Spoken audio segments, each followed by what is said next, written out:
கண்ணியத்திற்குரிய எல்லாம் உள்ள அல்லாஹுவின் நல்லடியார்களே, எல்லாம் உள்ள அல்லாஹுவின் மகத்தான கிருபையினால் இங்கு நடைபெற்று கொண்டிருக்கிற பொதுக்கூட்ட நிகழ்ச்சியில் நாம் அனைவரும் பெருந்திரளாக பேரார்வத்தோடு பங்கெடுத்துள்ளோம். இந்த தருணத்தில் இதுதான் இஸ்லாம் என்கிற தலைப்பில் இஸ்லாமிய மார்க்கத்தினுடைய அடிப்படைகளை பற்றி மக்களுக்கு சில செய்திகளை சொல்லும் நோக்கில் இந்த தலைப்பு வழங்கப்பட்டிருக்கிறது.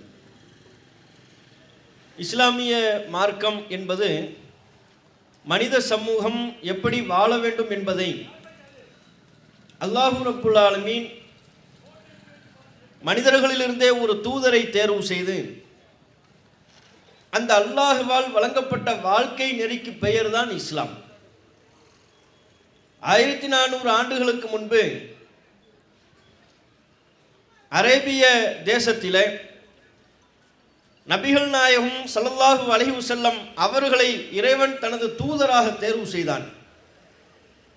அந்த காலகட்டத்தை சார்ந்த மக்கள் பல்வேறு தவறான வாழ்க்கை முறைகளிலே சீரழிந்து கொண்டிருந்தார்கள். அல்லாஹ்வை பற்றி ஓரளவு புரிந்திருந்தார்களே ஒழிய அல்லாஹ்வை பற்றிய முழுமையான புரிதல் அவர்களுக்கு இல்லை. வாழ்க்கை நெறி என்று அவர்களுக்கு ஒரு ஒழுங்கமைக்கப்பட்ட வாழ்க்கை நெறி என்று எதுவும் அவர்களுக்கு இல்லை. அற்ப விஷயங்களுக்கு பொய் பேசுவார்கள், அடுத்தவர்களின் பொருளாதாரத்தை அடித்து தின்பார்கள், மது அருந்துவார்கள், மானக்கேடான காரியத்தில் ஈடுபடுவார்கள், விபச்சாரம் சர்வ சாதாரணம், அற்ப விஷயங்களுக்கெல்லாம் சண்டையிட்டு கொண்டு கொலைகளிலே ஈடுபடுவார்கள். இப்படி நாகரிகமற்று வாழ்ந்து கொண்டிருந்த சமயத்திலே அல்லாஹ் ரப்புல் ஆலமீன் நபிகள் நாயகத்தை இறை தூதராக தேர்வு செய்தான். இந்த மக்களுக்கு சரியான வாழ்க்கை முறை இல்லை. இவர்கள் எப்படி வாழ வேண்டுமோ அப்படி வாழவில்லை.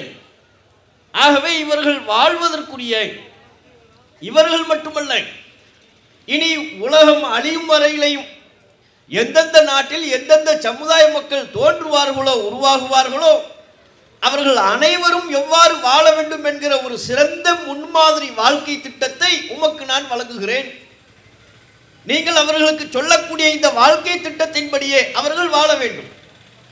அவர்கள் எதை நம்புவதாக இருந்தாலும், அவர்களது நம்பிக்கை சார்ந்த விஷயங்களாக இருந்தாலும், நான் உமக்கு எதை சொல்கிறேனோ அதைத்தான் அவர்கள் அந்த விதத்தில் நம்ப வேண்டும்.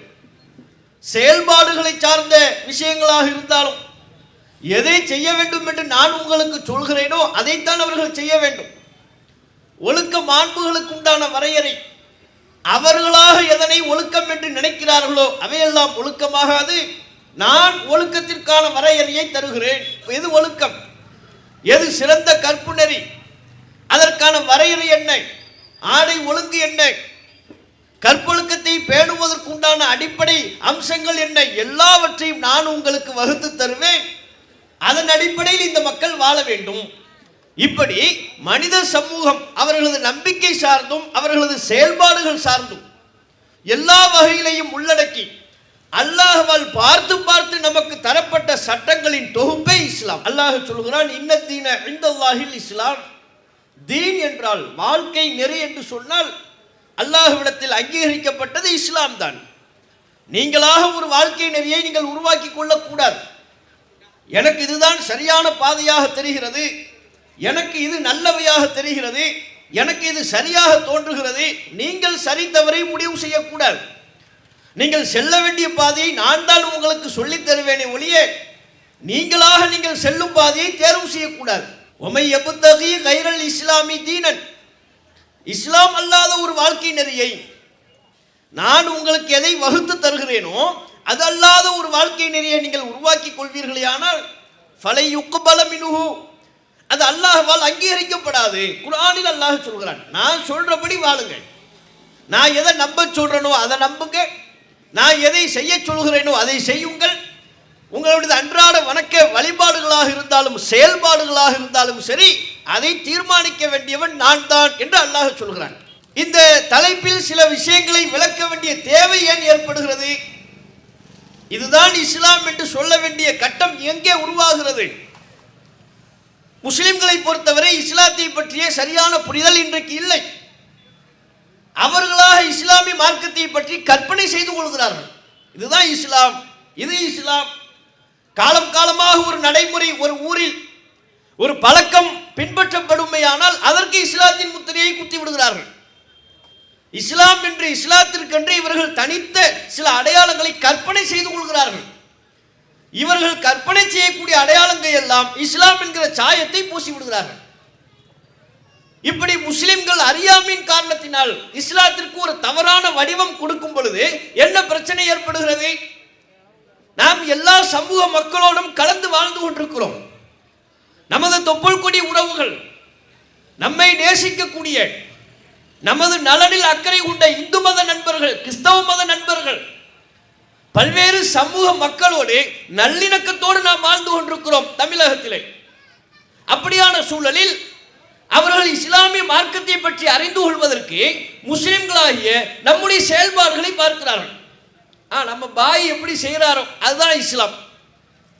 இந்த பக்கம் பெண்கள் பாயம்மா, இந்த பாயம்மா என்ன செய்கிறார்களோ அது இஸ்லாம். அவர்கள் இஸ்லாத்தை குர்ஆனில் இருந்து, நபிகள் நாயகத்தின் நேரடி வாழ்க்கையில் இருந்து அறிந்து கொள்வதற்கு பதிலாக முஸ்லிம்களின் வாழ்க்கையில் இருந்து அறிந்து கொள்ள முற்படுகிறார்கள். அதான் யதார்த்தம், அதான் இயல்பு. ஒவ்வொரு மதத்தையும் மக்கள் அறிந்து கொள்வதற்கு அந்தந்த வேத நூல்களை படிப்பதில்லை. எந்த மதத்தை பின்பற்றுவதாக சொல்கிறார்களோ அந்த மத மக்களின் வாழ்க்கை முறையை பார்ப்பார்கள். இவன் எப்படி வாழ்றாங்க, காலையில் என்ன செய்கிறாங்க, மாலை என்ன செய்கிறார்கள், இரவு என்ன செய்கிறார்கள், எப்படி தொழுகிறார்கள், எதை பிரச்சாரம் செய்கிறார்கள், நம்முடைய வாழ்க்கை நடைமுறைகளை பார்ப்பார்கள். நம்ம வாழ்க்கை நடைமுறையை வைத்துக்கொண்டு இதுதான் இஸ்லாம் போல என்று நினைப்பார்கள். பிற மதத்தவர்கள் கூட இஸ்லாத்தை பற்றி தவறாக நினைப்பதற்கு முஸ்லிம்களின் செயல்பாடுகளே காரணமா இருக்கு. இன்றைக்கு பிற மதத்தவர்கள் இஸ்லாத்தை பற்றி நினைக்கக்கூடிய பல்வேறு தவறான அபிப்பிராயங்களுக்கு, பல்வேறு தவறான கருத்துருவாக்கங்களுக்கு முஸ்லிம்களில் இஸ்லாத்தை பற்றி அறியாமையும், முஸ்லிம்கள் இஸ்லாத்திற்கு தவறான ஒரு சித்திரத்தை, வரைபடத்தை கொடுத்ததின் விளைவும் தான் காரணம். முஸ்லிம்கள்ட்ட இஸ்லாத்தை பற்றி ஒரு சரியான புரிதல் இருக்கா? எதையெல்லாம் இவர்கள் இஸ்லாத்தின் அடையாளமாக கருதுகிறார்கள்? இவங்களை பொறுத்தவரையில, முஸ்லிம்களை பொறுத்தவரையும் இஸ்லாம்னா தொப்பி போடுறது, அதற்கு அடுத்தபடியாக பெயர்களை அரபியில் வைப்பது, இதெல்லாம் இஸ்லாத்தின் அடையாளம். தொப்பி போட்டா இஸ்லாம். பேர் அப்துல்லா என்றோ, அப்துல் ரஹ்மான் என்றோ, ஆயிஷா என்றோ, ஃபாத்திமா என்றோ பெயர்களை, அரபு பெயர்களை சூட்டிவிட்டால் இவங்க இஸ்லாம், இவங்க முஸ்லிம் பெண்மணி. இன்னும் நம்ம முஸ்லிம் மக்களினுடைய நடைமுறையை பாருங்க. அந்த காலகட்டத்தில் ஒவ்வொரு முஸ்லிம் வீடுகள்லையும் வெளியே 786 786 அப்படின்னு போடப்பட்டிருக்கும். இப்போ நிறைய முஸ்லிம்கள் அதை எழுதி கொண்டிருக்கிறார்கள். வாகனத்தில் எழுதுறாங்க, கடைகளில் எழுதுறாங்க. மேலே மாஷா அல்லாஹ், கீழே ஒரு இன்ஷா அல்லாஹ், நடுவில் ஒரு 786 786. அந்த காலத்தில் பெயிண்ட்ல எழுதிக்கிட்டு இருந்தாங்க. இப்போ கிரில்லு, வீட்டு இரும்பு கம்பிலே எழுத போட ஆரம்பிச்சிட்டான். ஆர்டர் கொடுக்கும் போதே 786ல் எனக்கு ஒரு இரும்பு கிரில்லு தாப்பா. எப்படிங்க வரணும்? நிலாப்பணம் இருக்கணும், மேலே ஒரு நட்சத்திரம், அது கீழே வளைந்த டைப்ல ஒரு 786. முஸ்லிம் அல்லாதவர்கள் நம்முடைய இந்த செயல்பாடுகள் என ஒருத்தர் செய்யறது இல்லை, பெரும்பான்மையான மக்கள் செய்கிறார்கள். அவங்க பார்க்குற முஸ்லிம்கள் வீடுகள் எல்லாம் அங்கங்கே 786 எழுதப்பட்டிருக்கு. 786 எழுதப்பட்டதை பார்க்கின்ற பொழுது முஸ்லிம் அல்லாத நம்முடைய நண்பர்கள், சகோதரர்கள் நினைக்கிறார்கள், இவங்களுக்கு இந்த நம்பர்ல ஒரு பெரிய முக்கியத்துவம் இருக்கிறது, இந்த நம்பர் இவர்களுக்கு ஒரு மகத்துவப்படுத்தப்பட்டிருக்கிறது, இந்த நம்பர்ல அவங்களுக்கு ஒரு புனிதம் இருக்கிறது போலும் நினைப்பார்களா இல்லையா? அப்படி நினைப்பதற்கு முஸ்லிம்களின் இந்த செயல்பாடு தானே காரணம். ஆனா இஸ்லாமிய மார்க்கம் இதனை எல்லாம் சொல்கிறதா? தொப்பியை இஸ்லாத்தின் அடையாளமாக மார்க்கம் எங்கேனும் சொல்கிறதா? குர்ஆன்ல பல்லாயிரக்கணக்கான வசனங்கள் இருக்கின்றது. தொப்பிதான் ஒரு முஸ்லிமின் அடையாளம் என்று குர்ஆனில் எங்கும் இல்லை. நபிகள் நாயகம் ஸல்லல்லாஹு அலைஹி வஸல்லம் அவர்கள் நமக்கு பல்வேறு மார்க்க சட்டங்களை கற்றுத்தந்தார்கள், தொழுகை முறையை கற்றுத்தந்தார்கள், வணக்க வழிபாட்டு முறைகளை கற்றுத்தந்தார்கள். எங்கும் தொப்பியை தொழுகையின் ஒரு அவசியம் பேண வேண்டிய ஒரு அம்சமாகவோ அல்லது பிற சந்தர்ப்பத்தில் ஒரு முஸ்லிமின் அடையாளமாகவோ எங்கும் நபிகள் நாயகம் குறிப்பிட்டதில்லை. அப்ப இது எப்படி வருது முஸ்லிம்கள்ட்ட? இந்த இஸ்லாத்தில் இல்லாத விஷயங்கள், இந்த செயல்பாடுகள் முஸ்லிம்களிடம் எப்படி நுழைந்தது? காலம் காலமாக எந்த நடைமுறை பின்பற்றப்பட்டு வருகிறதோ அதை இஸ்லாம் என்றே அவர்கள் நினைத்து விடுகிறார்கள். காலங்காலமா நம்ம ஊர்ல இருக்குல்ல, நம்ம ஆலிம்கள் நமக்கு இதை அனுமதித்தார்களா இல்லையா? பெரியார்கள் இதனை நமக்கு சொன்னார்கள் அல்லவா? நம்ம பெரியார்களுக்கு தெரியாதா? முன்னோர்களுக்கு தெரியாதா? ஆலிம்களுக்கு தெரியாதா? பல நூற்றாண்டுகளாக நடைமுறையில் உள்ள இந்த அம்சங்கள் யாவும் இஸ்லாம் முத்திரை குத்திடுறாங்க. அப்படி அல்ல. நம்ம காலங்காலமா ஒரு காரியத்தை செய்யறதுனால அது இஸ்லாம் ஆயிராது. அல்லாஹ் சொல்லணும்.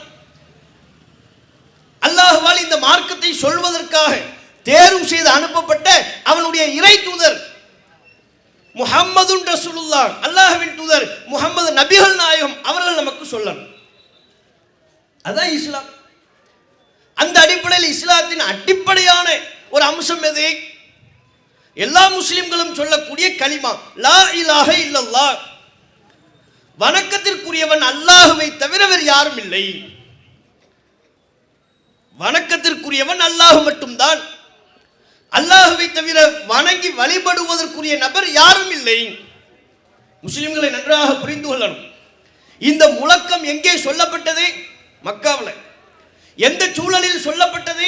பல்வேறு கடவுள்களை அவர்கள் வணங்கி வழிபட்டு கொண்டிருந்த சமயத்தில் பல சிலைகளை லாத்து, உஸ்ஸா, மனாத் என்று பல்வேறு பெயர்களை சூட்டிக் கொண்டு அவைகளெல்லாம் கடவுள், இவர்கள் தான் நமக்கு உணவு தருகிறார்கள், இவர்கள் தான் நம்முடைய துன்பங்களை நீக்குகிறார்கள், இவர்கள் தான் நம்முடைய நோய் நொடியை போக்குகிறார்கள் என்று மக்காவில் உள்ளவர்கள் நம்பினார்கள். மக்காவில் இன்னும் சிலர் இந்த சிலைகள் எல்லாம் இவற்றை செய்வதில்லை, இவைகள் அல்லாஹ்விடத்தில் நமக்காக பரிந்துரை செய்யும். நமக்கு ஒரு துன்பம் வருகின்ற பொழுது லாத்து, உஸ்ஸா, மனாத் போன்ற இந்த சிலைகளுக்கு முன்பாக வந்து நின்றால், நம்முடைய கோரிக்கைகளை எடுத்து சொன்னால், ஹாஉலாஇ ஷுஃபஆஉனா இன்தல்லாஹ், இன்தல்லாஹ், அல்லாஹ்விடத்தில் இவைகள் நம்மை பற்றிய நிலையை எடுத்து சொல்லும், நமக்காக வேண்டி அல்லாஹ்விடத்தில் பரிந்து பேசும், அதற்காக இவற்றை வணங்குகிறோம் என்று வணங்கி வழிபட்ட சூழல். புரியுதா? பல கற்களையும் மரங்களையும் கடவுள்களாக கருதினார்கள். அரபு மண்ணில் மக்காவில் இந்த சிலை வழிபாட்டு முறை இருந்தது, மரத்தை வழிபடக்கூடிய முறை இருந்தது. பிற பகுதிகளிலிருந்து சூரியனையும் நட்சத்திரங்களையும் வணங்கி வழிபடக்கூடிய முறை இருந்தது. மழை பொழிந்து விட்டால் அவர்கள் சொல்வார்கள், முதிர்னா பி நௌஇ கதா வ கதா, இந்த நட்சத்திரத்தினால் நாம் மழை பொழிவிக்கப்பட்டோம். இந்த நட்சத்திரம் இங்கிருந்து அங்கே சென்று விட்டது, அங்கிருந்து இங்கே சென்று விட்டது, இதோ பாருங்கள் இந்த நட்சத்திரம் அங்கே நகர்ந்து விட்டது. நட்சத்திரத்தினால், அதான் ராசி. இன்னைக்கு ஜோசியம்லாம் பார்க்குறாங்கல்ல, ஜோசியம் பார்க்கறது என்ன? 9 கிரகங்கள், இவன் 9ங்கிற அங்கே கூடிக்கிட்டே இருக்கு கிரகம். இவன் 9ன்னு ஒரு முடிவுக்கு வரும்போது அங்கே பார்த்தா 11 ஆகுது. சரி, நீ 11 வச்சு ஒரு கணக்கு பண்ணுற, அங்கே 13 ஆகுது. கணக்கு கூடிக்கிட்டே இருக்கு. அப்போ நட்சத்திரங்களை வைத்துக்கொண்டு இன்றைக்கு இருக்கக்கூடிய மக்கள் எப்படி மனிதர்களின் செயல்பாடுகளுக்கு முடிவு காண்கிறார்களோ, உங்கள் வாழ்க்கையில் கல்யாணம் எல்லாம் நட்சத்திரத்தை வச்சு முடிவு பண்ணுங்க. உங்கள் வாழ்க்கையில் எதுவும் ஒரு கருமாதி சடங்கு சம்பிரதாயம் செய்ய வேண்டுமா? நட்சத்திரத்தை வைத்து முடிவு செய்வோம். ராகு எங்கே இருக்கிறான், கேது எங்கே இருக்கிறான்? ஒருவர் யார் முஸ்லீமை தான் சொல்லிக்கிட்டு இருக்கிறோம், ஜோசியம் பார்ப்பார். உங்கள் ஜோசியம் சரியில்லை, ஏன் ராகு உச்சத்தில் நிற்கிறான், அவன் உச்சத்தில் நின்னா என்ன, முச்சந்தில் நின்னா நமக்கு என்ன, முஸ்லீமுக்கு என்ன? அவர்களின் நம்பிக்கை வேறு, முஸ்லிம்களுக்கு இது நம்ப வேண்டிய தேவை என்ன இருக்கிறது? அப்ப நட்சத்திரத்தை வைத்துக் கொண்டு மனிதர்களின் செயல்பாடுகளை முடிவு செய்த காரணத்தினால் இதே போன்ற பழக்கம் அப்போதும் அரேபிய மண்ணில் இருந்தது. நட்சத்திரத்தினால தான் நம்ம மழை பொழிவிக்கப்பட்டோம். புரியுதா? அப்ப கல்லு, மண்ணு, மரம், நட்சத்திரம், சூரியனை இவற்றையெல்லாம் வணங்கி வழிபடக்கூடிய சூழலும் அல்லது இவைகள் அல்லாஹ்விடத்தில் நமக்காக பரிந்து பேசும் என்கிற சூழலும் இருந்த பொழுதுதான் நபிகள் நாயகம் சொன்னார்கள், லா இலாஹ இல்லல்லாஹ், வணக்கத்திற்குரியவன் அல்லாஹ்வை தவிர வேறு யாரும் இல்லை. இதுதான் இஸ்லாத்தின் அடிப்படை. அல்லாஹ்வை தவிர வேறு யாரையும், எந்த மனிதனையும் எப்பொருளையும் வணங்கி வழிபடக்கூடாது. நாம் இஸ்லாத்தில் இருக்கிறோம் என்றால் இந்த கொள்கையில் இருக்கிறோமா என்பதை நாம் சிந்தித்து பார்க்க வேண்டும். ஒவ்வொரு முஸ்லிமும் தம்முடைய உள்ளத்தில் உள்ள நம்பிக்கைகளை ஆழ பரிசோதித்து பார்க்க வேண்டும். அல்லாஹ்வை தவிர வேறு எப்பொருளையும் நாம் வணங்காமல் இருக்கிறோமா? அல்லாஹ்வை தவிர வேறு எந்த மனிதனையும் நாம் வணங்கி வழிபடாமல் இருக்கிறோமா? சிந்தித்து பார்க்கணும். இப்படி கேட்டா முஸ்லிம்கள் என்ன நினைக்கிறாங்க? நம்ம எங்க அல்லாஹ் அல்லாதவர்களை வணங்குறோம்? அல்லாஹ்வை தானே தொழுகிறோம், அல்லாஹ்வுக்காகத்தானே ரமலான்ல நோன்பு வைக்கிறோம், அல்லாஹ் அல்லாத வேறு யாரையும் நாம் வணங்குவதில்லையே என்று நினைக்கிறார்கள். அல்லாஹ் அல்லாத வேறு யாரையும் வணங்குவதில்லை என்று தொழுகையை மட்டும் வைத்துக் கொண்டு, அல்லாஹ்வுக்கு தான் பள்ளிவாசல்ல போய் தொழுகிறோம், வீட்டிலையும் அல்லாஹு அக்பர் என்று அல்லாஹ்வை போற்றி புகழ்ந்துதான் தொழுகிறோம். அல்லாஹ்வை தவிர வேறு யாரையும் நம்ம தொழுகிறது இல்லையே. நோன்பு அல்லாஹ்வுக்காண்டி தான் நோன்பு வைக்கிறோம், அல்லாஹ்வை தவிர வேறு யாருக்கும் நோன்பு வைப்பதில்லையே. அப்போ தொழுகையும் நோன்பையும் இது போன்ற சில விஷயங்களை மாத்திரம் வைத்துக் கொண்டு நம்ம அல்லாஹ்வை தான் வணங்குறோம், அல்லாஹ் அல்லாத வேறு யாரையும் வணங்குவதில்லை என்று முஸ்லிம்கள் தப்பு கணக்கு போடுறாங்க. அல்லாஹ் அல்லாத நபர்களை, பொருளை வணங்குகிறோமா என்பதை தொழுகையை மட்டும் வைத்துக் கொண்டு நீங்கள் முடிவு செய்யக்கூடாது, நோன்பை மாத்திரம் வைத்துக் கொண்டு முடிவு செய்யக்கூடாது. மக்காவில் உள்ள இணை வைப்பாளர்கள்லாம் லாத்து உஸாவுக்கு முன்னால போய் தொழுதுகிட்டா இருந்தா அதை மட்டும் அவன் செஞ்சா? அல்லாஹ்விடத்திலே எங்களுக்காக வேண்டி பரிந்து பேசும் போய் துவா கேட்கிறான்.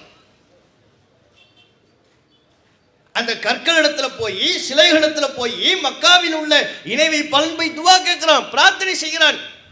என்னை பத்தி அல்லாஹ்ட்ட சொல்லுங்க, என்னை பற்றி அல்லாஹ்விடத்தில் நீ சொல், எனக்காக வேண்டி அல்லாஹ்விடத்தில் பரிந்து பேசி, அல்லாஹ்விடத்தில் பரிந்து பேச வேண்டும் என்கிற கோரிக்கையை முன்வைத்தார்கள். அதைத்தான் இஸ்லாம் கண்டிக்கிறது, அதைத்தான் வணக்கம் என்று சொல்கிறது.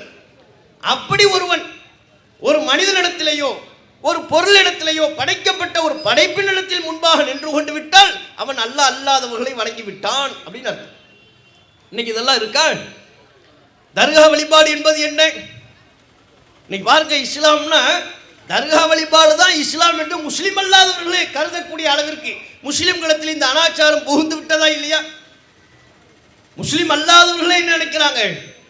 இஸ்லாத்தின் மிக முக்கியமான அடையாளம் தர்கா, அங்கு அடக்கம் செய்யப்பட்டிருக்கிற மகான். நாம நம்முடைய வாழ்க்கையில் அருள் வளம் பெற வேண்டும் என்றால் அந்த தர்காவுக்கு போகணும். நாம இங்க முஸ்லிம்களே போக வேண்டாம் சொல்லிக்கிட்டு இருக்கிறோம். நம்ம முஸ்லிம் அல்லாத நண்பர்கள் அவர்களும் அறியாமையில் சேர்ந்து கொண்டு தர்காவுக்கு போயிட்டு இருக்கிறாங்க. தர்கா என்பது இஸ்லாத்தின் அடையாளம் அல்ல. தர்கா அதனுடைய வழிபாட்டு கலாச்சாரத்திற்கும் இஸ்லாத்திற்கும் எந்த சம்பந்தமும் இல்லை. முஸ்லிம்கள் ஆண்டாண்டு காலமாக அறியாமையின் காரணத்தினால், மார்க்கத்தை பற்றிய சரியான புரிதல் இல்லாத காரணத்தினால் அதை செய்து கொண்டிருக்கிறார்கள். அது தெள்ள தெளிவாக அல்லாஹ் அல்லாத அவனுடைய படைப்பினத்தை வணங்கும் செயல். இதை புரியணும் முஸ்லிம்கள். தர்காவுக்கு போறது வெறும் தர்காவுக்கு போறது அல்ல, தர்காவில் போய் என்ன நடக்குது, அல்லாஹ்வுக்கு செய்ய வேண்டிய வணக்க வழிபாடுகள் எல்லாம் ஒரு படைப்பினிடத்தில் முன்பாக நின்று கொண்டு செய்கிறீர்கள். போவார், அங்கே போய் பார்த்தா சில தர்காவில் ஒவ்வொரு ஊரில் ஒவ்வொரு வெரைட்டியாக இருக்கும். தர்காவுக்கு போனாலே ஒரு பக்தி மயம் ஆயிடுவார். ஏன், அது மாதிரி ஒரு பத்தி அங்கே கொளுத்தி வச்சிருப்பாங்க. அது எங்கே கொளுத்தினாலும் அந்த பக்தி மயம் வரத்தான் செய்யும். ஒரு காலி கட்டணத்தில் அதே பக்தியை கொளுத்துங்க, உள்ள நுழையும் போதே கண்ணை மூடிட்டு கூட்டுவாங்க, இவ்வளோ பெரிய ஆன்மீக தலம்னு அவர் நினைப்பார். ஏன், அந்த வாடை அப்படி மனுஷனுடைய சிந்தனையில் ஒரு சிந்தனையை தூண்டும். தர்காவுக்கு போனாலே பூ, பத்தி, சந்தனம் எல்லாம் சேர்ந்து இவர் என்ன அவுளியாவே அங்கே எழுந்து வந்த மாதிரி அவர் நினைப்பார். ஒரு சமாதி, அதற்கு மேல் பச்சை போர்வை, அப்படியே சுற்றி வருவார். அதையே சுற்றி வரீங்க? தர்காவை சுற்றி வர வேண்டிய அவசியம் என்ன? சுற்றி வந்து என்ன கேட்குற, அங்கேருந்து கையேந்துகிறார். எதற்கு தர்காவில் போய் கையேந்துறீங்க? தர்காவில் போய் கையேந்த வேண்டிய அவசியம் என்ன? அல்லாஹ்ட்ட கேட்கிறதா இருந்தால் உங்கள் வீட்டில் இருந்து கேளுங்க, இல்லை பள்ளிவாசல இருந்து கேளுங்க. ஒரு மனிதனின் சமாதிக்கு முன்பாக கையை உயர்த்த வேண்டிய அவசியம் என்ன இருக்கிறது? நீங்கள் அல்லாஹ்விடத்தில் தான் கையேந்துகிறீர்கள் என்றாலும் அங்கே போய் கேட்க வேண்டிய அவசியம் இல்லையே. அப்போ அங்கே போய் கேட்பதனுடைய பொருள் என்ன? அப்படியாவே எனக்கு வேண்டிய அல்லாஹ்ட்ட ஏதாவது சொல்லுங்க, எனக்கு குழந்தை இல்லை, என் பிள்ளைக்கு நோய் நொடி இருக்கிறது, குடும்பத்தில் வறுமை துன்பம், இதையெல்லாம் அவுளியாவை நீங்கள் தான் போக்க வேண்டும் என்று அங்கே தான் கேட்கிறார்கள். மக்கள் அங்கே தான் போய் கேட்கிறாங்க. அல்லது நீங்க அல்லாஹ்ட்ட கொஞ்சம் பரிந்துரை செய்யுங்கள். மக்காவில் உள்ள இணை வைப்பாளர்கள் கேட்டதை போல. இவர் போகும்போது சும்மா போக மாட்டார், ஒரு எண்ணெய் வாங்கிட்டு போவார். அங்கே குத்து விளக்கு இருக்கும், குத்து விளக்கில் எண்ணெயை ஊற்றி அந்த எண்ணெயை கழுத்தில் இங்கே எல்லாம் தடவி வரும்போது எண்ணெய் அப்படி பல பலன் இருக்கும் மூஞ்சி, அப்படி வருவார். அங்கே வாசலில் இனிப்பு தருவார், அது எதுக்கு விடுவானே கொண்டு வாயில் போட்டு அப்புறம் அதை சாப்பிட்ட உடனே எல்லா நோயும் நீங்கிரும்னு நினச்சிடுவார். இந்த கல்ச்சரே இஸ்லாமிய கல்ச்சர் கிடையாது. இது பிற மதங்களில் அவங்கவுங்க தெய்வ நம்பிக்கையின்படி செய்யக்கூடிய செயல்பாடுகள். நாமும் ஒரு காலத்தில் அந்த காரியத்தில் ஈடுபட்டு இருந்தோம் அல்லவா? அதிலிருந்து விடுபட்டு வந்தாலும் அந்த வேர் நம்மை விடவில்லை. ஏதாவது செய்யணுமே நம்ம நினச்சிக்கிட்டு இருக்கிறோம். பல தலைமுறைகளுக்கு முன்னால் நீங்கள் முன்னோக்கி பின்னோக்கி பார்ப்பீர்களே, ஆனால் நம்ம மூதாதையர்களும் இத்தகைய நம்பிக்கைகளை கொண்டவர்கள் தான். நம்மளாம் இன்னும் அரபு நாட்டு இறக்குமதியா? நம்ம முகரையெல்லாம் பார்த்தா அரபு நாட்டு ஷேக் மாதிரியா இருக்கு. எல்லாம் இந்த மண்ணு. நமக்கு அரபு பேச தெரியுமா? உங்களுக்கு தெரியுமா? தமிழை விட்டா வேற என்னன்னு தெரியும் நமக்கு? இந்த மண்ணு, இந்த மண்ணின் பூர்வக்குடி மக்கள் நாம. ஒரு 5-6 தலைமுறை 8-7 தலைமுறைக்கு முன்னால போனோம்னா நாமும் இத்தகைய வழிபாட்டை கொண்டவர்களாகத்தான் இருந்தோம். இஸ்லாத்தின் கொள்கை பிடித்து போய், அதில் உள்ள சமத்துவ கொள்கை பிடித்து போய் நம்முடைய முன்னோர்கள் இந்த மார்க்கத்தை தங்களுடைய வாழ்க்கை நெறியாக ஏற்றுக்கொண்டார்கள். ஏற்றுக்கொண்டதற்கு பிறகும் பழைய வணக்க வழிபாட்டு முறையை நோக்கி நாம் செல்லலாமா? அப்ப அவங்க பார்க்குறாங்க, அப்படி வந்த நம்முடைய முன்னோர்கள் அந்த நம்பிக்கையை விட முடியாம யாரையாவது மகானு அவுலியா இறைநேசர் என்று சொல்லி அந்த சமாதியை எழுப்பி அதன் மேல் போர்வையை போர்த்தி அங்கே வழிபாடு செய்ய ஆரம்பிக்கும். இது எவ்வளவு மோசமான ஒரு செயல். இதை இஸ்லாம் என்று நம்பி செய்வது எந்த அளவிற்கு பாரதூரமானது. இது எப்படி இஸ்லாம் ஆகும்? அல்லாஹ் அல்லாத அல்லாஹ்வினுடைய படைப்பினத்தை வணங்குவது இஸ்லாமா? அல்லாஹ் இதை ஏற்றுக்கொள்வானா? அல்லாஹ் என்ன சொல்றான்? அல்லாஹ் என்ன சொல்றானே முஸ்லிம்களுக்கு தெரியறது இல்லை. அல்லாஹ் சொல்கிறான், வைதா சாலக்க இபாதி அன்னி ஃபஇன்னி கரீப். பாருங்க, மக்காவில் உள்ளவங்களுக்கு அல்லாஹ் சொல்றான், நபியே வேணா அங்க போய் நின்று கேட்டுக்கிட்டு இருக்கிறான். நான் தூரமா இருக்கிறேன்னு நினைக்கிறானா? அவன் கோரிக்கையை நான் கேட்க மாட்டேன்னு நினைக்கிறானா? அவனுக்கு நான் ஆன்சர் பண்ண மாட்டேன்னு நினைக்கிறானா? நபியே இவர்களுக்கு தெளிவாக சொல்லுங்கள், என்னுடைய அடியார்கள் என்னை பற்றி கேட்டால் ஃபஇன்னி கரீப், நான் மிக மிக அருகில் இருக்கிறேன், அவனுக்கு பக்கத்தில் இருக்கிறேன்னு சொல்லுங்க. உஜீபு தஅவத தாஇ இதா தஆனி, அவன் அழைத்தால் அவனுடைய அழைப்புக்கு பதில் சொல்ல நான் தயார், இதையும் சொல்லுங்க. என்ன கூப்பிட்டா நான் பதில் சொல்ல தயாரா இருக்கிறேன்.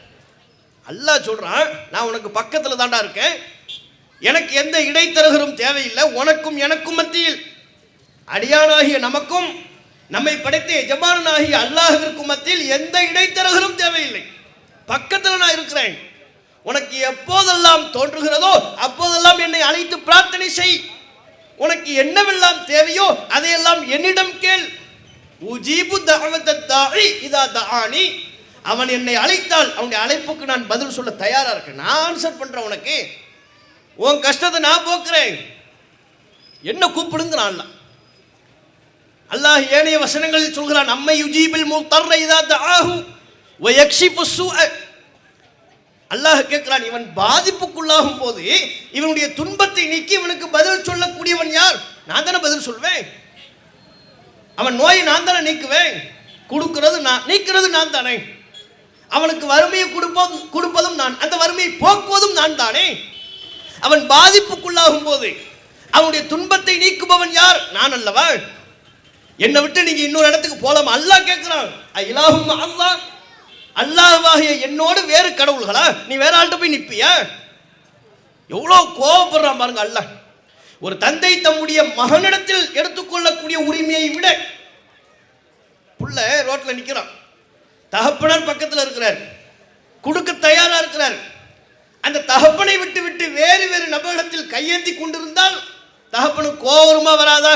நீ என்ன அங்கே போய் கேட்குற? என் கண்ணுக்கு முன்னால் அடுத்தவர்கள்ட்ட கையேந்த வேண்டிய அவசியம் என்ன? என்கிட்ட கேளு, உனக்கு நான் தர்றேன். ஒரு தந்தை சொல்வான் அல்லவா, அதை விட பன்மடங்கு பாசத்தோடு அதிக உரிமையோடு அல்லாஹ் அடியார்களாகிய நமக்கு சொல்கிறான், உனக்கு என்னன்னாலும் என்கிட்ட கேளு, நான் தர்றேன்.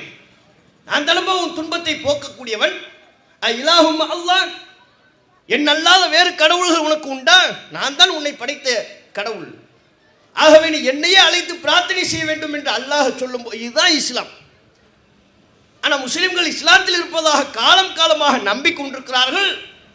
அவங்க நம்பக்கூடிய இஸ்லாம் என்ன? மகான்கிட்ட போய் கேட்கறது, அவுளியாட்ட கேட்கறது. இவங்க அவுளியா மகான்னு சொல்லக்கூடியவங்களுடைய வரலாறு பார்த்தோம்னா அவங்கெல்லாம் மகான்களா அவுளியாக்களா அதுவே சந்தேகம், ஒன்றுமே தெரியாது. உண்மையில் இந்த மார்க்கத்துக்காக வேண்டி பாடுபட்டவர்கள் பலர் இருக்கிறார்கள். அப்துல் காதர் ஜீலானி அவரெல்லாம் தௌஹீதுக்காக வேண்டி பாடுபட்டவர். அவருடைய புத்தகங்கள் பல உண்டு. அந்த புத்தகத்திலேயே அல்லாஹ்வை மட்டுமே அழைத்து பிரார்த்தனை செய்ய வேண்டும் என்கிற ஏகத்துவத்தை அவர் மக்கள் மத்தியில் எடுத்துரைத்தவர். ஆனால் அந்த அப்துல் காதர் ஜீலானியை என்னவாக்கிட்டாங்க? அவர் ஒரு கடவுளாக்கி அல்லாஹ்வுக்கு மேல ஆயிப்போச்சு. நம்ம சமுதாயத்தில் அப்துல் காதர் ஜீலானியை பற்றி ஆரம்ப கால நம்பிக்கையெல்லாம் இருக்கு. அல்லாஹ்வை பற்றி சொன்னா கூட பயப்பட மாட்டாங்க. அப்துல் காதர் ஜெயிலானினா உடம்புலாம் கத்தஸல்லாஹு சிர்ரஹுல் அஸீஸ் அப்படின்னு கண்ணை விரல்களை தொட்டு முத்தம் கொடுக்கிறது. அல்லாஹ் பேரை சொல்லும் போது கூட இவ்வளவு நடுக்கம் இருக்காது. அதுக்கு கதையெல்லாம் சொல்லுவாங்க. ரசூலுல்லாஹ் மேராஜ் போகும்போது அல்லது விண்ணுலகத்துக்கு போகும்போது அல்லாட்ட உரையாடுறாங்களாம். சப்தம் கொஞ்சம் கூடிருச்சான். யார்? ரசூலுல்லாஹ் அல்லாட்ட பேசுகிற சப்தம் கூடும்போது அல்லாஹ் சொன்னாலும் அமைதியா இருக்கு, மெதுவாக பேசுங்க. என்ன? அப்துல் காதர் ஜெயிலானி தூங்கி கொண்டிருக்கிறார் பாரு. அல்லாஹ் எப்பவே சொல்லிட்டான் பாருங்க. ரசூலுல்லாஹ்வுக்கு அல்லாஹ் யாரை சொல்லி பயங்காட்டுறான்? என்ன சத்தமா பேசிக்கிட்டு இருக்கிறீங்க? அப்துல் காதர் ஜெயிலானி தூங்கிட்டு இருக்கிறாரு, அவர் தூக்கத்தை கடுப்பியல. அப்ப அல்லாஹ்வை விட பெரிய பவர் யாரு? அப்துல் காதர் ஜெயிலானி. இதுதான முஸ்லிம்களிடத்தில் இந்த நம்பிக்கை தானே ஊட்டப்பட்டது. அதன் விளைவுதானே ஏனைய அம்சங்கள். அவராவது இந்த தௌஹீத் கொள்கைக்கு பாடுபட்டவர். அவரை இன்றைக்கு கடவுள் ரேஞ்சுக்கு மகான் ரேஞ்சுக்கு ஆக்கி விட்டார்கள். அது தவறு, பிழை. இங்க மற்ற நபர்கள் எல்லாம் சொல்றாங்கல்ல, அவங்க எல்லாம் பார்த்தா யாருன்னே தெரியாது. பல ஊர்களில் அவுளியாவுக்கு பேர் என்ன? சடப்பக்கீர் அவுளியா. அவுளியாவே சடப்பக்கீர் அவுளியா. என்ன சடப்பக்கீர் அவுளியா? வருஷ கணக்கில் குளிக்கல, வேற என்ன விஷயம்? வருஷ கணக்கில் குளிக்காம முடியெல்லாம் சட பின்னி போய் இப்படி இரும்பு கம்பி மாதிரி இருக்கு. அந்த முடிய லேசாக்கணும் சொன்னா எப்படி ஒரு 3 பாட்டில் ஷாம்பு தேவை. 1 பாக்கெட் 2 பாக்கெட்ல 3 பாட்டில் வேணும். அவ்வளவு சட பின்னி போயிருக்கும். அவர் என்னவாயிட்டாரு? சடப்பக்கீர் அவுளியா, பீடி மஸ்தான் அவுளியா. பேரை பாருங்க, பீடி மஸ்தான். பீடி குடிக்கிறவர் எப்படி அவுளியாவா இருப்பார்? பீடி மஸ்தான் அவுளியா. அவர் உண்டியல் என்ன பண்ணணும்? பீடியை கொண்டு போய் போடணும். அதுவும் சில தர்காவில் ரொம்ப பாரம்பரியமாக இருந்தாங்கன்னா அவங்க சொல்லுவாங்க, அவர் இன்ன பிராண்டு தான் குடிப்பார், அந்த பிராண்டை வாங்கி கரெக்டாக அதை உண்டியில் கொண்டு போய் போடும். பாருங்க, அந்த அவுளியாவுக்காக வேண்டி ஒரு பக்தர் எவ்வளோ கஷ்டப்பட வேண்டியது. கரெக்டாக அந்த பீடி கட்டை வாங்கி உண்டியில் போடணும். இதெல்லாம் மக்கள் சிந்திச்சு பார்க்கலையா? இதெல்லாம் இஸ்லாமா இருக்குமா? பீடி குடிக்கிறது மார்க்கத்தில் தப்பு இல்லையா? பீடி, சிகரெட்டு, மது இதெல்லாம் மார்க்கத்தில் தடை செய்யப்பட்டது. அதை உட்கொள்ளக்கூடிய ஒருவர் எப்படி இறைவனின் நேசத்திற்குரியவராக இருப்பார்? இந்த அடிப்படை புரிதல் கூட இல்லாமல்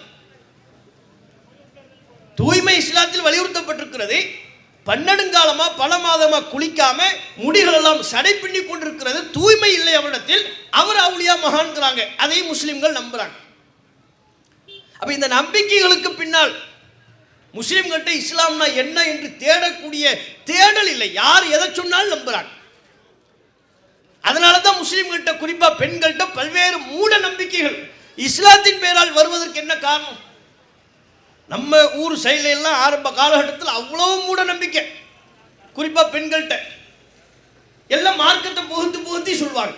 மார்க்கமே அப்படி இதுதான் இஸ்லாம் என்று சொல்லக்கூடிய அளவு, நம்பக்கூடிய அளவு அவருடைய மூட நம்பிக்கை இருந்தது. என்ன செய்வாங்க? பிற சமூகத்தில் எப்படி நல்ல நேரம் கெட்ட நேரம் பார்ப்பார்களோ அது போலவே நமது சமூகத்திலையும் இஸ்லாம் என்று சொல்லிக்கொண்டே நல்ல நேரம் கெட்ட நேரம் பார்ப்பாங்க. ஒரு காரியத்தை எப்போ செய்யறது, கல்யாணம் எப்போ பண்றது, நல்ல நேரம் கெட்ட நேரம் பார்க்கறது, ஜோசியம் பார்க்கறது, கிளி ஜோசியம் பார்க்கறது. ஏன் ஒரு புலி ஜோசியம் பாரு, புலி சீட்டு எடுத்துறாது இல்லை, இவனை கடிச்சு ஆளை சேப்டர் முடிச்சிடும். கிளினா இவன் சொல் பேச்சை கேட்டுக்கிட்டு அடக்கி கூண்டுக்குள்ள கடக்கும். அதனால கிளி ஜோசியம் பார்க்கறது. தர்காவுக்கு அதே மாதிரி தான் யானையை கூட்டு வர்றது. ஏன் ஒரு சிங்கத்தை கூட்டுவாங்களே தர்காவுக்கு? சிங்கத்து மேலே கொடியை வச்சு தெருப்புள்ள சுத்த முடியுமா? முடியாது. புலிக்கு மேலே கொடியை வச்சு தெருப்புள்ள சுத்த முடியுமா? முடியாது. அதுக்கு சிறந்த வாகனம் எது, சிறந்த பிராணி எது? யானை. பார்க்கறதுக்கு சாந்தமா அதே நேரம் கொஞ்சம் பயங்காட்டுற மாதிரி அவுளியா பேரை சொல்லி அவன் யானையை பார்க்கும்போது அதுக்கு பின்னால் உள்ள அவுளியாவை நினச்சிக்குவான். அவுளியாவே வர்றாருடா, யானை வடிவத்தில் வர்றாரு. அது மூலமா அது தும்பிக்கையை வந்து தலையை வச்சிருச்சுன்னு வைங்க, அவுளியாவே நம்மளை ஆசீர்வாதம் பண்ணிட்டார். அதான அர்த்தம். யானை தான் தும்பிக்கையை அது மூக்கு சளியோடு நம்ம தலையில் வைக்கிறதுல என்ன அர்த்தம் இருக்கு? அதில் என்ன நன்மை இருக்கு நமக்கு? இன்னும் சொல்லுவாங்க, தர்காவுக்கு கொடி கொண்டு போகிற யானைகள் அதெல்லாம் போகும்போது நம்ம சின்ன பிள்ளையா இருக்கும்போதெல்லாம் வீட்டில் நம்ம பாட்டி அவங்கெல்லாம் சொல்லுவாங்க, போய் அதை பின்னாலேயே போங்க, போய் என்ன செய்யணும், யானை போடுற சாணியை மிதி, உனக்கு அறிவு வரும். அதுக்கும் அறிவுக்கு என்ன சம்பந்தம் இருக்கு? யானை போடுற சாணியை மிதிச்சோம்னா நமக்கு எப்படி அறிவு வரும்? சம்பந்தமே இல்லை. இதையெல்லாம் முஸ்லிம்கள் சொல்லி தர்காவோடு இணைத்து இதையெல்லாம் சொல்லி கொண்டிருந்தார்கள். இப்படி ஒவ்வொன்றின் பின்னணியிலையும் நல்ல நேரம் கெட்ட நேரம் பார்க்கறதெல்லாம் இஸ்லாமா? அப்படி இஸ்லாத்தில் நமக்கு சொல்லப்பட்டிருக்கா? ஒரு காரியத்தை என்ன நேரம்னு பார்த்து செய்யுங்க. உங்களுக்கு நல்ல நேரத்தமா பார்த்து அந்த காரியத்தை ஸ்டார்ட் பண்ணுங்க, கெட்ட நேரமாக இருந்தால் அந்த காரியத்தை ஸ்டார்ட் பண்ணாதீங்கன்னு மார்க்கம் நமக்கு சொல்லுதா? அல்லாஹ் நமக்கு சொல்றானா? ரசூல் நமக்கு சொன்னாங்களா? அல்லாஹ்வின் தூதர் எவ்வளவு ஆக்கப்பூர்வமான பல்வேறு பணிகளை செய்தார்கள். அதுக்கெல்லாம் நல்ல நேரம் கெட்ட நேரம் பார்த்துக்கிட்டா இருந்தாங்க? நீங்க பார்க்கக்கூடிய கிளி ஜோசியம், நீங்க பார்க்கக்கூடிய பால் கிதாபு, இதையெல்லாம் அல்லாஹ்வின் தூதர் பார்த்தார்களா? எப்போது பத்ர் யுத்தத்தை துவங்குவது, ஒரு பால் கிதாபை பார்ப்போம், நல்ல நேரம் கெட்ட நேரம் பார்ப்போம், அந்த நேரத்தை வச்சு அந்த நேரத்திற்கு ஏற்ப நாம யுத்தத்தை ஆரம்பிப்போம். ரசூலுல்லாஹ் எத்தனை திருமணம் பண்ணாங்க? எந்த திருமணத்துக்காவது நல்ல நேரம் கெட்ட நேரம் பார்த்து கல்யாணம் பண்ணாங்களா? ஏன்? இஸ்லாத்தின் அடிப்படையான நம்பிக்கை நேரம் காலம் எல்லாமும் அல்லாஹ்வின் அதிகாரத்தில் உள்ளது, நம்ம கையில கிடையாது. ஒரு முஸ்லிம் எப்படி நம்பணும்? நேரத்தை காலத்தை நிர்வகிப்பவன் அல்லாஹ். ஒவ்வொரு மனிதர்களின் செயல்பாடுகள் நல்லவற்றில் முடிய வேண்டுமா கெட்டவற்றில் முடிய வேண்டுமா என்பதை தீர்மானிப்பவன் அல்லாஹ். அவனை தவிர்த்து வேறு யாருக்கும் அதில் தலையிடுவதற்குரிய அதிகாரம் இல்லை. முடிவு செய்கிற அதிகாரம் வேறு யாருக்கும் இல்லை, அல்லாஹ்வுக்கு தான் இருக்கு. அந்த மறைவான ஞானமும் அல்லாஹ்விடம் தான் இருக்கிறது, அதை தீர்மானிக்கிற ஆற்றலும் அல்லாஹ்விடம் தான் இருக்கிறது. அவன் தான் எழுதுறான், ஸ்கிரிப்ட் எழுதிக்கிட்டு இருக்கிறான், அவன் என்ன எழுதுறானோ அதன்படி நமக்கு நடக்கும். இதைத்தான் ஒரு முஸ்லீம் நம்பணும். அதைத்தான் நம்ம சொல்றோம். நன்மை தீமை எல்லாமும் அல்லாஹ் உன் புறத்திலிருந்தே ஏற்படுகிறது, அந்த விதியை நான் நம்புகிறேன் என்று சொல்லும் பொழுது இஸ்லாம் என்கிற இந்த மார்க்கத்தின் தனித்துவம் மேலோங்குகிறது. இத்தகைய தனித்துவமான இஸ்லாமிய மார்க்கத்தில் இருந்து கொண்டு இது உண்மை மார்க்கமாக இருக்க, முஸ்லிம்கள் ஆண்டாண்டு காலமாக நாங்கள் இஸ்லாத்தில் இருக்கிறோம் என்று பெருமை பேசக்கூடிய மார்தட்டி கொள்ளக்கூடிய முஸ்லிம்கள் நல்ல நேரம் கெட்ட நேரம் பார்த்துக்கிட்டு இருக்கிறீங்களே, அதை இஸ்லாம் என்கிற பெயரில் செய்கிறீர்களே, அதை போல ஆலிம்களும் செய்து கொடுக்கிறார்களே, எப்படி? எந்த மார்க்கத்தில் இருக்கு? கல்யாணம் பண்ணும்போதும் சரி, ஆலிம் சாப்பிட்ட போய் கேட்பார், ஹஸ்ரத் எப்போ நான் கல்யாணம் பண்ணேன்? அவர் நேரம் பார்த்து சொல்லுவார், நீ இந்த நாளில் திருமணம் செய்யுதான் உனக்கு நல்ல நாள், இதான் உனக்கு நல்ல நேரம். அதனால தான் நம்ம சமுதாயத்தினுடைய பத்திரிகையெல்லாம் பாருங்க, கரெக்டாக இந்த பத்திரிகை அடிக்கும் போது எழுதும் போது வாசகம் எழுதுவாங்க, நிகழும் ஹிஜ்ரி. நமக்குன்னு ஒரு ஃபார்மெட் வச்சிருக்கிறாங்கல்ல, நிகழும் ஹிஜ்ரி சங்கையான ஆண்டில் அப்படின்னு ஆரம்பிப்பாங்க. ஆரம்பம்லாம் நல்லா தான் இருக்கும். ஆரம்பிச்சுக்கிட்டே வரும்போது இன்னாரின் பேரனும் இன்னாரின் புதல்வனுமாகிய தீன் குல செல்வன், யார்? அவர் மார்க்கத்துக்கு வேண்டி பாடுபட்டார்ல, ரத்தம்ல செஞ்சிருக்கிறார் சும்மாவா? அதனால அவருக்கு பட்டம், சமுதாயத்தில் அவருக்கு வழங்கப்பட்ட பட்டம் தீன் குல செல்வன். சரி, அவருக்கும் இன்னாரின் பேத்தியும் இன்னாரின் புதல்வியுமாகிய தீன் குல செல்வி, அந்த அம்மா அது பள்ளிவாசல் பக்கமே வராது, மூதேவி. ஒரு ஜும்மாவுக்கு வந்திருக்காது, ஒரு குரானை ஓதி இருக்காது, ரமலான்ல நோன்பு வைக்குமா அதுவுமே தெரியாது. அது எல்லாம் காலம்புள்ள சினிமாவை பார்த்துக்கிட்டு சீரழிஞ்ச அவர்களுக்கு பட்டம் என்ன? தீன்குல செல்வி. இவர் ரெண்டு பேரும் சேர்த்து தீனுக்காண்டி உசுர கொடுக்க தயாராயிட்டாங்க. அதனால சமுதாயத்தில் அவருடைய தியாகத்தை அங்கீகரிக்கிற வகையில் வழங்கப்பட்ட பட்டம் தான் இவர் தீன்குல செல்வர், அவர் தீன்குல செல்வி. சரி, இந்த ரெண்டு தீன்குல செல்வர்களும் செல்விகளும் எப்ப இணைய போறாங்களா? திருமண பந்தத்தில் காலை 10:30 நண்பகல் 12 மணிக்குள் முபாரக்கான வேலை. அது முபாரக்கான வேலைன்னு யார் பக்கத்து விட்டு முபாரக் பாய் சொன்னாரா? அது நல்ல நேரம்னு உனக்கு யாரு சொன்ன? 10:30 12 யாரு சொன்னா உனக்கு? நீங்க நம்ம சமுதாயத்தினுடைய திருமண பத்திரிகை எடுத்து பாருங்க, அது என்ன 10:30 12 தான் கல்யாணம் பண்ணணுமா?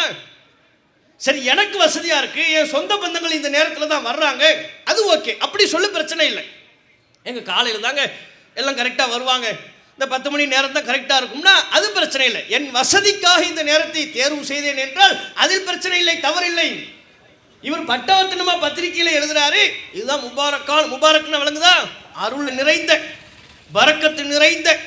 ஏன்னா மணமக்களை வாழ்த்துவதற்காக ரசூலுல்லாஹ் நமக்கு சொல்லி தந்த பிரார்த்தனையே பாரக்கல்லாஹு லக்க வ பாரக்க அலைக்க வ ஜமஅ பைனகுமா ஃபி கைர்.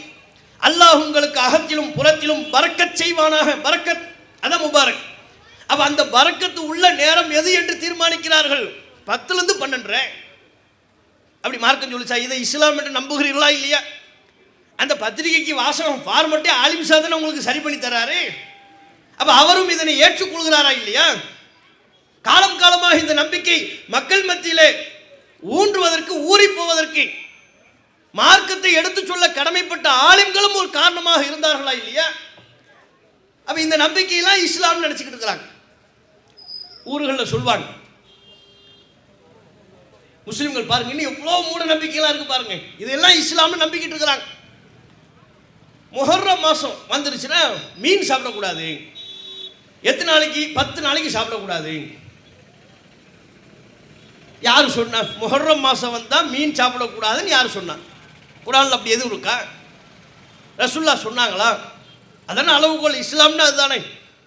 நீங்க முஹர்ரம் என்கிற ஒரு மாதத்தை தொடர்புபடுத்தி அதை மார்க்க சாயம் பூசி அந்த 10 நாள்ல நாங்க மீன் சாப்பிட மாட்டோம் அப்படின்னு சொன்னா அது இஸ்லாமிய சாயம் பூசப்படுவதற்கு என்ன காரணம்? அல்லாஹ் ரசூல் அப்படி நமக்கு சொல்லி தந்தாங்களா?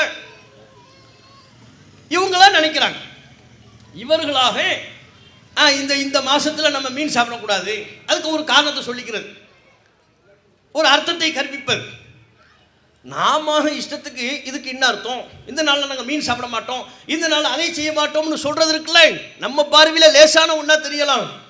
அல்லாஹுடைய பார்வையில் இது மிகவும் பாரதூரமான குற்றம் என்பதை திருக்குர்ஆனை படிக்கின்ற பொழுது நாம் மிக தெளிவாக புரிந்து கொள்ள முடியும்.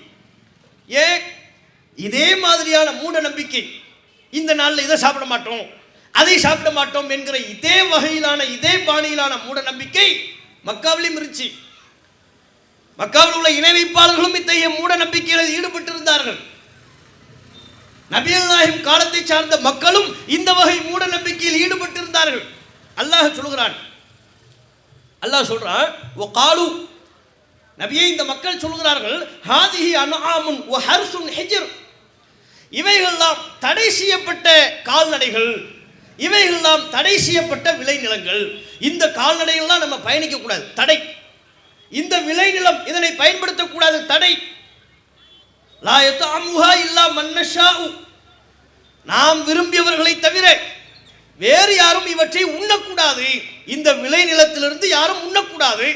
இந்த கால்நடைகளிலிருந்து நாம் தேர்வு செய்த நபர்களை தவிர வேறு யாரும் உண்ணக்கூடாது என்று சொல்கிறார்கள். அல்லாஹ் சொல்றான், இப்படி சொல்றான் பிஸாமிஹிம், அவனா இஷ்டத்துக்கு சொல்றான், அவன் நம்பிக்கையின்படி சொல்றான். நானா சொன்ன அவனுக்கு? நான் சொல்லல, அவன் நம்பிக்கையின்படி சொல்லி கொண்டிருக்கிறான். இன்னும் சொல்கிறான், வஅன்ஆமுன் ஹுர்ரிமத் லுஹூருஹா, இந்த கால்நடைகள் பயணிப்பதற்கு ஹராம், தடை செய்யப்பட்ட கால்நடைகள். வஅன்ஆமுன் லா யذ்குருன ஸ்மல்லாஹி அலைஹா, இந்த கால்நடைகளின் மீது அறுக்கும் போது அல்லாஹ்வுடைய பேரை சொல்லக்கூடாது. இப்படி ஒரு நம்பிக்கை இருந்துச்சு அவன்கிட்ட. இன்னைக்கு எப்படி விதவிதமா மூட நம்பிக்கை இருக்கோ இதே போன்று அன்றைய காலகட்டத்திலேயும் இருந்தது. இந்த கால்நடைகள் மேல அல்லாஹ் பேரை சொல்லக்கூடாது, அந்த கால்நடைகளில் டிராவல் பண்ணக்கூடாது, பயணிக்கக்கூடாது.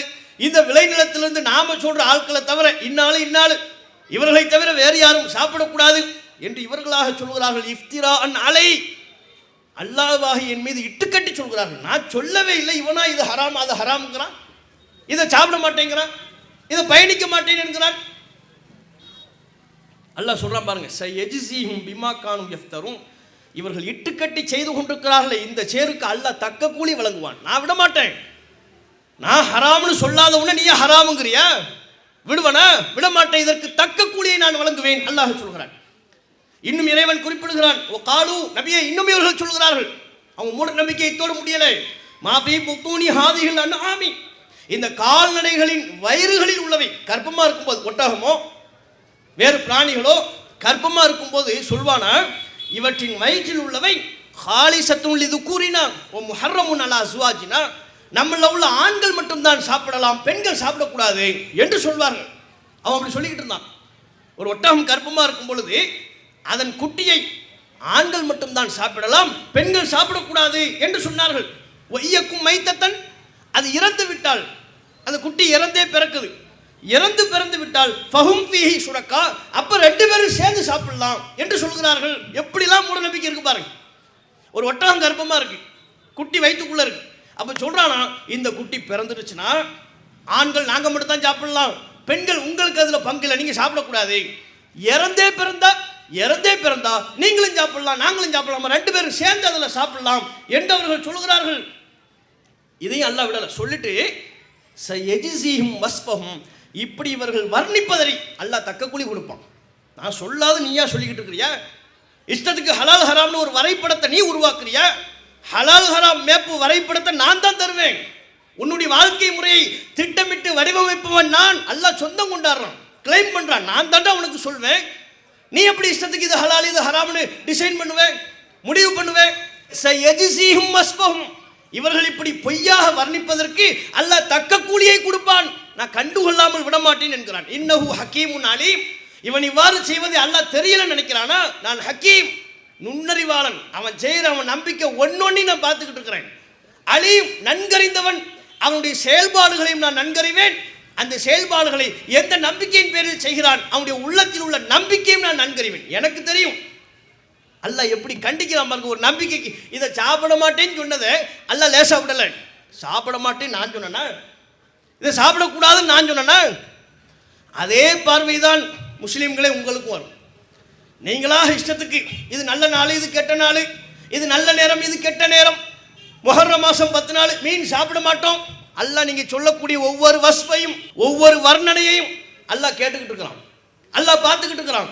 மார்க்கத்தின் பேரால் நீங்கள் செய்யக்கூடிய ஒவ்வொன்றையும் அல்லாஹ் குறித்து வைத்துக் கொண்டு தக்க கூலியை கொடுப்பான். அப்போ முஸ்லீம்கள் நாம இப்படி இஷ்டத்துக்கு செய்யலாமா? இன்னும் சில முஸ்லீம்கள் சொல்லுவாங்க, உள்ளங்கை அரிசிச்சுன்னு வைங்க, பாட்டிமார்கள்லாம் முன்னால் இருந்து உள்ளங்கை அரிச்சோம்னா முன்னால கூரையை பிச்சுக்கிட்டு பணம் கொட்ட போகுது, என் பேர பிள்ளைக்கு உள்ளங்கை அரிக்குது, அதனால என்னமா, அதனால கூரையை பிச்சுக்கிட்டு பணம் கொட்டும். அதுலேயும் வலது கை அரிச்சா ஒரு அர்த்தம், இடது கை அரிச்சா ஒரு அர்த்தம். எந்த கையோ உள்ளங்கை அரிக்குது, கூரையை பிச்சுக்கிட்டு பணம் கொட்டும்னு எவன் சொன்னான்? யார் சொன்னது? குரான்ல இருக்கா? இந்த நம்பிக்கை அல்லாஹ் கேட்க மாட்டான்னு நினைக்கிறீங்களா? இதெல்லாம் நாங்கள் சும்மா டைம் பாஸுக்கு பேசிட்டு இருந்தோம்னு அல்லாஹ்ட்ட பதில் சொல்லிட முடியுமா? கூரையை பிச்சுக்கிட்டு பணம் கொட்டும்னா கொட்ட போகிறது யாரு? அல்லாஹ் தானே தருவான்னு அர்த்தம். உள்ளங்கை அரிச்சா நான் உனக்கு பணம் தருவேன் எவன்டா சொன்னு அல்லாஹ் கேட்க மாட்டான். எப்படி அரிக்க? அதுக்கு இதுக்கு என்ன சம்பந்தம் இருக்கு? உள்ளங்கை அரிச்சா ஏன் பணம் வருது? இருக்கிற பணம் தான் போகும். ஏன் கூட்டத்தில் யாருக்குமே அரிக்கலை, எனக்கு மட்டும் அரிக்குது? என்ன அர்த்தம்? பூச்சி இருக்குன்னு அர்த்தம். பூச்சி கடிச்சிருக்குது, அரிப்பு நோய், தோல் டிசீஸு. ஸ்கின் டாக்டர்கிட்ட போய் நம்ம பார்க்கணும். அவர் சொல்வார், உனக்கு ஸ்கின்ல பாரதூரமான நோய் இருக்கு, நீ டெய்லி வரணும், அல்லது மாசத்துக்கு ஒருக்க வரணும், வாரத்துக்கு ஒருக்க வரணும்னு சொல்வார். வாரம் 500 ரூபா நான் தான் அழுகணும். இருக்கிற பணம் போகுதா டாக்டருக்கு? கூரையை பிச்சுக்கிட்டு பணம் கொட்டிச்சா? உள்ளங்கை அரிச்சா பணம் வரும். இன்னும் சில பேர் நம்ம சமுதாயத்தில் இந்த சின்ன பிள்ளைகளை பாருங்க, ரெட்டை வாழைப்பழம் இருந்துச்சுன்னு வைங்க, அதை சாப்பிட விட மாட்டாங்க. ரெட்டை வாழைப்பழம் சாப்பிட்றாத, என்ன ரெட்டை பிள்ளையா பிறக்கும். சின்ன பிள்ளைகளுக்கு தலையை எப்படி பார்க்கறது? தலையை பார்த்து 2 உச்சி இருக்கு, அப்போ என்ன 2 உச்சி இருந்தால் 2 பொண்டாட்டி. அவன் தலையில் 7-8 உச்சியை வச்சுக்கிட்டு பொண்ணு கிடைக்காம கஷ்டப்பட்டுக்கிட்டு இருக்கான். 2 வாழைப்பழம் இல்லை, 2 வாழைப்பழமா நிறைய சாப்பிட்டு பிள்ளை இல்லாமல் சிரமப்பட்டுக்கிட்டு இருக்கிறான். அப்போ நீங்கள் சொல்கிற இந்த நம்பிக்கையெல்லாம் உண்மைன்னு இருந்தால் மகப்பேறு மருத்துவமனையே தேவையில்லை. என்ன இதெல்லாம் என்ன நம்பிக்கை? மற்றவர்கள் சொல்கிறார்கள் என்றால் வேறு. ஆக்கப்பூர்வமான அறிவுபூர்வமான உன்னதமான வாழ்க்கை தத்துவத்தை கொண்ட இஸ்லாமிய மார்க்கத்தில் இருந்து கொண்டு முஸ்லிம்கள் இப்படி நம்பலாமா? இதை சாப்பிட்டா இப்படி ஆயும், அதை சாப்பிட்டா அப்படி ஆயும், 2 வாழைப்பழம் சாப்பிட்டா 2 பிள்ளை பிறக்கும், உச்சி 2-3 உச்சி இருந்தால் அதுக்கேற்ற மாதிரி கல்யாணம் நடக்கும். யாரு சொன்னா இதெல்லாம்? இதெல்லாம் யாரு சொல்றாங்க? நகம் இரவு நேரத்தில் வெட்டக்கூடாது, அது வரையிலும் சரி, அது வரையிலும் கூட சரிங்க வைப்பேன். இரவு நேரத்தில் நகை வெட்டோம்னா அந்த காலத்துலாம் இருட்டு, வெளிச்சம்லாம் இன்னைக்கு உள்ள வெளிச்சம்லாம் அன்னைக்கு இல்லை. நகை வெட்டினோம்னா வீட்டில் இருக்கும், கை காலில் குத்தும், காலில் குத்தும், உணவில் போய் சேர்ந்துடும். அப்போ அது சரியில்லைங்கிறது ஓகே. ஆனால் அதுக்கு ஒரு அர்த்தம் சொல்லுவாங்க பாருங்க, இரவு நேரத்தில் நகம் வெட்டக்கூடாது, வெட்டினால் தரித்திரம் பிடிக்கும். தரித்திரம் பிடிக்கும்னு யார் சொன்னா? எந்த தரித்திரம் பிடிச்சவன் சொன்னா? அதெல்லாம் கேள்வி. அது யார் சொன்னா? இரவு நேரத்தில் நகை வெட்டினா தரித்திரம்னா என்ன? முசீபத்து வரும்னு அர்த்தம். அப்படி முசீபத்து வரும்னு யார் சொன்னாங்க? ஒரு காலத்தில் முன்னோர்கள் இருட்டை மையப்படுத்தி சொல்லியிருந்தா நகை ரைட் இரவு நேரம் நகை வெட்டுறோம், கண்ணுக்கு ஒன்றும் தெரிகிறது இல்லை, அதை நம்மளே சாப்பிடக்கூடாதுல்ல அப்படி சொன்னால் அது வேறு. அது இன்னைக்குள்ள காலத்தில் இது தேவையே இல்லையே. எந்த நேரம் நள்ளிரவு 2 மணி கூட நீங்கள் வெட்டலாம். ஏன்? லைட்டு தான் இருக்கு, எல்இடி லைட் இருக்கு, செல்போன்லேயே டார்ச் லைட் இருக்கு, அடித்து வெட்டிட வேண்டியது தானே நகத்தை. அது நைட்டு 2 மணியாக இருந்தா என்ன, 3 மணியாக இருந்தா என்ன? அப்போ இரவு நேரத்தில் நகம் வெட்டக்கூடாது, அதை செய்யக்கூடாது, இதை செய்யக்கூடாது. ஏகபோக தவறான நம்பிக்கை, ஏகபோக தவறான நம்பிக்கையே. அந்த நம்பிக்கையெல்லாம் பிரச்சாரத்தின் மூலமாக கொஞ்சம் கொஞ்சமாக நாம் அழித்துக் கொண்டிருக்கிறோம், ஒழித்துக் கொண்டிருக்கிறோம், அதனை ஒழிக்க பாடுபட்டு கொண்டிருக்கிறோம்.